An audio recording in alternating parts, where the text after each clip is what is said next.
ఎవరైనా సరే ఆడబిడ్డలు ఆ శక్తి యాప్ డౌన్లోడ్ చేసుకుని కనీసం ఆ ఫోన్లో చేయగలిగిన ఆ శక్తి యాప్ ఆన్ చేసి 3 సార్లు షేక్ చేసిన ఆటోమేటిక్గా రిజిస్టర్ అయిపోతుంది. ఎక్కడున్నారో జీపీఎస్ చూసుకుని 6 నిమిషాల నుంచి 9-10 నిమిషాల లోపల మీ దగ్గరికి వచ్చే బాధ్యత పోలీసుల పైన ఉంటుంది. ఒకసారి కంప్లైంట్ చేసిన తర్వాత ఆ అమ్మాయికి ఏమైనా జరిగినా మా పోలీసులు రెస్పాండ్ కాకపోయినా బాధ్యత తీసుకునే అవకాశం పోలీసుల పైన ఉంటుంది.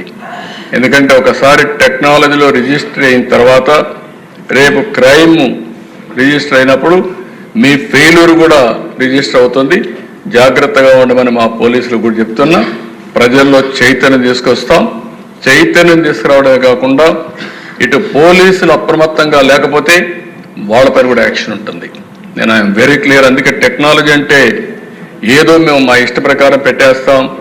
ఇంత మునుపు మనం చూసాము దిశ యాప్ అన్నారు, దిక్కుమాలిన యాప్గా తయారైంది. ఈరోజు నో క్వశ్చన్. ఏదైతే నేను చెప్పానో ఇది 100% ఏదైతే శక్తి యాప్. ఒక్కసారి మీరు టెస్ట్ చేసి చూడండి. ఎవడైనా ఆకతాయితనంతో బిహేవ్ చేయాలని మీరు చేసి చూడండి. ఆడబిడ్డలు శక్తి యాప్ ద్వారా అప్రోచ్ కండి. అప్రోచ్ అయిన తర్వాత 100% యాక్షన్ తీసుకునే బాధ్యత ఈ ప్రభుత్వాన్ని అని చెప్పి మరొకసారి తెలియజేసుకుంటూ యాప్ ఉపయోగించుకుంటే అది ఒక మహా ఆయుధం. ఆ శక్తి యాప్ను ఉపయోగించుకోకపోతే మళ్ళీ యాజ్ ఇట్ ఈజ్గా జరిగే పరిస్థితి వస్తుంది. అందుకే ప్రతి ఒక్క ఆడబిడ్డని ఎడ్యుకేట్ చేయండి. ఆడబిడ్డకు రక్షణగా శక్తి యాప్ ఉంటుంది.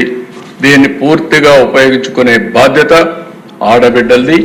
వాళ్ళల్లో చైతన్యం తీసుకొచ్చే బాధ్యత ఇక్కడుండే ఎమ్మెల్యేలది.